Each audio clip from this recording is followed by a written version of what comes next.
Today we wanted to talk about financial overview for you as a home buyer. Now this is fun because basically these are the frequently asked questions we get as real estate agents all the time, which actually have more to do with lender side, but we understand, we see it on the back end and we can answer questions, which also means that you will go into talking to a lender with full knowledge and understanding that we would come in with. So we love sharing our information with you. Exactly. So this is basically the Q&A. We actually have it as a download, so don't forget to grab the download, but basically we're going to kind of just run through these questions. Okay, ask question. Okay, so the first question, well, what is my total monthly income? Well, that's come from your gross income, no? That's what you get. What does gross mean? Means your income before the taxes. Income before taxes. Well, how do I list all my monthly expenses?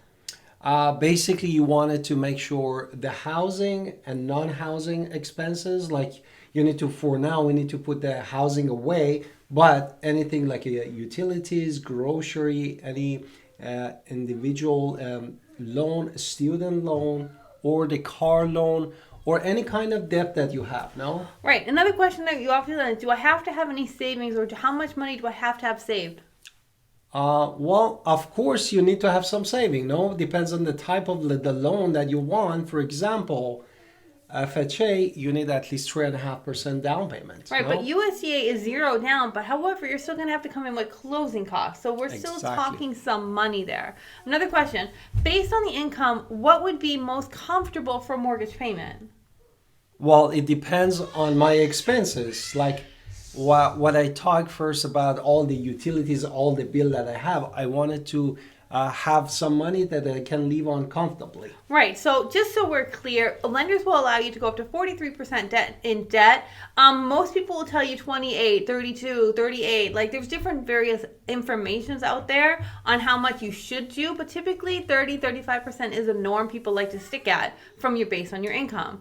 How do I create a savings plan to get to my monthly goal, and what should my monthly goal be? Well, apparently, according to the richest man in Babylon, if you want to have that saving, you need to put 10% of your gross income, in your saving account separately. Right. Now, also, if you're living in our area, if you're going USDA, you want to know how much your closing costs, because that's how much money I need to set aside. I'm going to tell you, of course, it depends on the house and how much the property taxes are on that house. I can't predict that, because if you're looking at a $400,000 house, it's much different than a $200,000 house. However, I can generally say it's going to be between $4,000 to $7,000 with a reputable lender. Okay, 4,000 to 7,000. Okay. Okay, before we get into more questions, I think it's time to do our introduction. Let's hit it.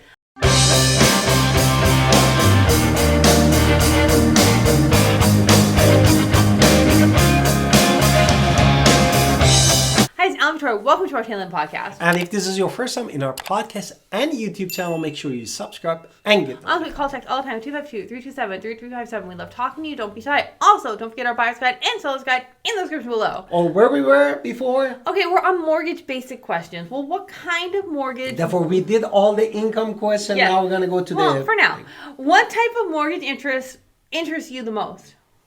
Well, lower better, no? Well, it depends. Are you comfortable with the fixed rate, or do you want an adjustable rate? Because adjustable, you feel the interest rates are going to be different in 5 years from now, and so you want to go with adjustable, or do you want to go with I fixed? prefer fixed rate. Most people do. Okay. But some people will want that adjustable. So do you know your current credit score, and how might I find this credit score, and how does that affect my interest rate? Yeah, of course, I can look my credit score annually in creditreport.com, annualcreditreport.com. But now, since my banks, actually both of them, they offer on the app, I can really slide through and see my daily credit score. And how does that affect my interest rate? Definitely a lot on the interest rate, because the first important things for any lender is your credit score. That's true. List out, and also you get a lower interest rate slightly. List out potential mortgage terms and fixed I need to start thinking about. What is fixed, adjustable? How long should the term be? Yeah, I mean, most of the mortgage that we were talking about here is like a qualified mortgage, which is including FHA, USDA, conventional, and if you're a veteran, VA loan. Right, and they're typically 30 years or 15 years, but you can even go as low as 10 depending on your stage in life and what you're looking for. So here's another general question we get. What type of documents do I need to get pre-approved? Oh, that's a good question. Probably anything that is related to my income and asset, like a W-2 pay stub, and also how much saving I have in the different bank accounts. That's going to be, I think, very important to a lender. Well, once my lender has given me a pre-approval letter, what should I be doing next with them?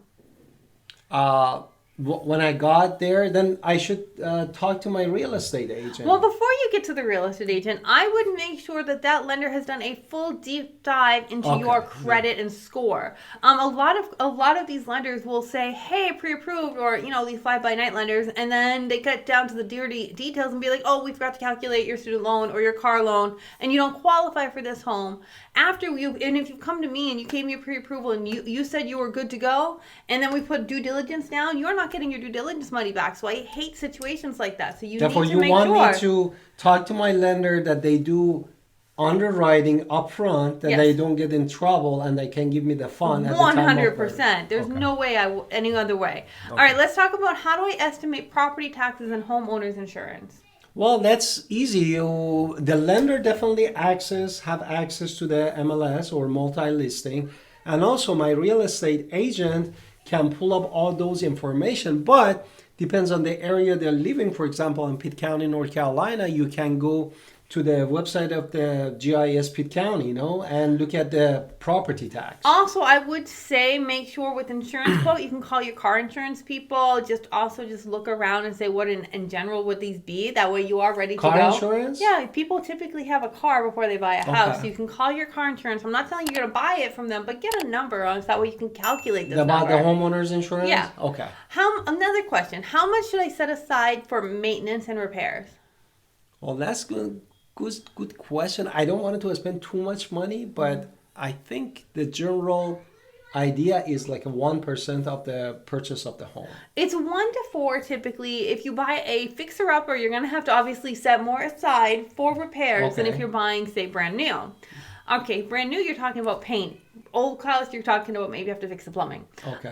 Research the utility cost. How do I research the utility costs and HOA fees in the area? Well, definitely, I can ask the owner that how much their average their bills is during the summertime, hot, or during the winter time at the cold time, and also I can ask them usually in MLS or multi-listing. So They put the HOA fee. Your buyer agent will have this and be able to get this information for you. Exactly. Let's talk about other questions we get. Are there any examples? What are the type of government programs that you were talking about with qualified mortgage, and how do I get a government loan? Well, two actually government loan that we have in this qualified mortgage, which or basically three. If you're veterans, definitely that is one program, and if you are not veterans and you're a normal person, then FHA is Federal Housing Administration, and USDA is U.S. Department of the Agriculture. Right, and FHA only requires 580. USDA does require better credit, but it's 0% down. How can I find out about first-time home buyer programs? Well, this depends on also, first you can talk about to your lender and see in the area that you're living, what kind of the lender, what they offer. And also most of the lenders, they are kind of offering what is your state and local government offering as first-time home buyer. And also some financial institution, for example, like a credit union, they have already like 100% financing, no? Okay, how can these programs assist me in the home buying process?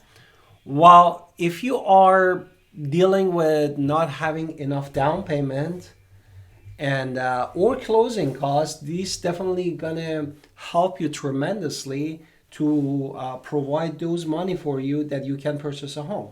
Okay, so say I wanted you to write an offer on a home. What factor is going to be on how should we think about this offer amount if you're my agent? Well, if you're my agent and I'm instead of North Carolina, and definitely I need to think about the purchase price, which I'm gonna put depends on the market, buyers or seller market, and then due diligence is the first important things after the purchase price, which is the money that you give to the seller to motivate seller to take the house out of the market and put it under the contract.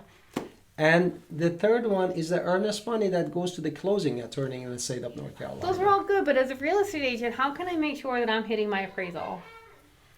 Well, you need to do for me the market analysis and make sure the houses that sold in that radius, like a 1 mile or 2 miles in that neighborhood with the same kind of features and a square feet that's similar square footage the last 6 or 12 months sold, and understanding how much is that price per square feet and total price would be. What are your tips for handling the home inspection and home appraisal process? Because maybe I don't want to put money down until I get the inspection. Well, in the state of North Carolina, till you don't go under the contract, you pretty much you cannot do the home inspection. And appraisal also, you need yourself as a home buyer connect with your bank or whatever financial institution that you work with, and they can right away send the appraisal from the bank, which is from the third party company, to appraise the property. What should I expect on closing day? What should I be prepared for? Well, first of all, you need to talk to your lender and see what they do normally for that kind of loan. For example, qualified mortgage, either you go conventional, FHA, USDA, or if you are VA. And also in the state of North Carolina, the closing basically period is like a 30 to 35 days, which is like a 4 to 5 weeks. Also, I'm going to point out here in North Carolina, typically you want to, if you're wiring the money, you want to send the wire before we actually get to the closing table. It's just easier this way. The second thing is if you are in a closer where it allows cashier's check, never personal check, it must be a bank check. Make sure you have that so you're not waiting in the bank at the time we're supposed to be closing. All these things happen. Identify some mortgage calculators that you like online, and how do you find them to be helpful? Actually, I love a couple of them. Sometimes I use realtor.com, mortgage calculator. You can just put your zip code and the city that you are looking, and it gives you an estimate how much is going to be property tax. And of course, you can get your homeowner's insurance from wherever you do your insurance for your car, and put monthly, and then it gives you all the 4 numbers, which is principal, interest rate, and also homeowner's insurance and HOA and property tax. I also like NerdWallet, Bankrate, other ones. As long as you are not putting your information to be contacted, I would guard my social security number and my phone number as much as possible. I would get the information without actually putting it in there, and then doing my research on the best lenders that might work for me. So let's just do final question of that. What is your key takeaway from all these questions? Well, the key takeaway is really, if I wanted to start searching for home, and I am first-time home buyers, I will never own a home. What steps is easier, or what is the steps really to start this process? Right, so we're going to have a lot more giving you, with financials, we have a 5 steps program that's coming up that we're definitely going to talk about. As real estate agents, we also can help you with lots of things, and we have a lot of information. So if you are in our local area, we would love to talk to you. If you're not in our local area and you're watching this, we definitely know good people. We will not just send you to anybody anywhere. We like to know, can this person actually help you? So we do kind of, ask questions before we send on nationwide. Therefore, don't forget to call us at 252-327-3357. AlanVictoria.com. AlanVictoria.com. And also, please write us a comment. We love to hear your voice and your thoughts. And see you in the next podcast and video.